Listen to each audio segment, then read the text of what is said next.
कहानी की शुरुआत होती है एक छोटे लेकिन खुशनुमा गांव से, जहां रहते थे रेस्टार और उसकी छोटी बहन रिमी। दोनों के बीच इतना गहरा और निस्वार्थ प्रेम था कि पूरा गांव उन्हें एक मिसाल के तौर पर देखता था। जहां भी जाते लोग कहते, देखो रिमी और उसका भाई रेस्टार एक दूसरे के लिए जान भी दे देंगे। वो साथ पढ़ते, साथ खेलते और एक दूसरे का हर दर्द बांटते। एक दिन गांव में मेला लगा। सब लोग झूले, मिठाई और बाजार का मजा ले रहे थे। रिमी और रेस्टार भी आए। दोनों की आंखों में चमक थी। रिमी ने चूड़ी खरीदी और रेस्टार ने उसे गुब्बारा दिलाया। लेकिन तभी भीड़ में अचानक रिमी कहीं खो जाती है। रेस्टार इधर उधर दौड़ता है, पागलों की तरह चिल्लाता है, रिमी रिमी मेरी बहन कहाँ चली गई। मेला बंद हो जाता है। सभी लोग अपने घर चले जाते हैं, लेकिन रेस्टार उसी मैदान में बैठा बिलखता रहता है। रात गहराती है और वो अकेले आसमान की ओर देखता है, शायद कोई जवाब मिले। उधर रिमी अब गांव से बहुत दूर एक सुनसान सड़क के किनारे बैठी रो रही थी। चारों ओर अंधेरा और सन्नाटा। अचानक झाड़ियों में से एक भयानक भेड़िया निकलता है। उसकी आंखें लाल और दांत खून से सने।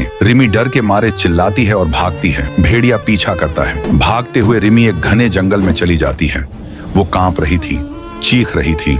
तभी वहां एक लकड़हारा आता है। भेड़िया उसे देखकर गुर्राता है, लेकिन लकड़हारे की कुल्हाड़ी देखकर डरकर भाग जाता है। लकड़हारा रिमी को अपने झोपड़े में ले जाता है, खाना देता है और आश्वासन देता है, डर मत बेटी, अब तू सुरक्षित है। इधर रेस्टार अपनी बहन को खोजने निकलता है। हर जगह वो बस एक ही नाम पुकारता है, रिमी मेरी बहन। लेकिन रास्ते में अचानक एक तेज रफ्तार कार आकर उसे टक्कर मारती है। धड़ाम, सब कुछ काला हो जाता है। 20 साल बाद रेस्टार अब एक बड़ा आदमी बन चुका था। दुनिया की सबसे महंगी कारें, ऊंचे बंगले, नाम और शोहरत, लेकिन दिल में खालीपन। हर साल 15 अगस्त को वो उसी मेले वाले मैदान में जाता था और घंटों बैठकर रोता था। वो कभी भूल नहीं पाया कि उसकी रिमी उससे हमेशा के लिए छिन गई थी। उधर रिमी भी अब बड़ी हो गई थी, लेकिन किस्मत ने उसे गुमनाम बना दिया था। लकड़हारे की मौत के बाद उसने शहर आकर एक छोटे स्टॉल पर काम करना शुरू कर दिया। उसने अब नया नाम रख लिया था, मीरा, क्योंकि उसे अपना अतीत याद ही नहीं था। एक दिन रेस्टार एक मीटिंग के लिए निकलता है और गाड़ी तेज चला रहा था। अचानक उसकी कार एक स्टॉल से टकरा जाती है। स्टॉल टूट जाता है और वहीं एक लड़की बुरी तरह से घायल हो जाती है। लोग शोर मचाते हैं, पर रेस्टार कुछ समझ नहीं पाता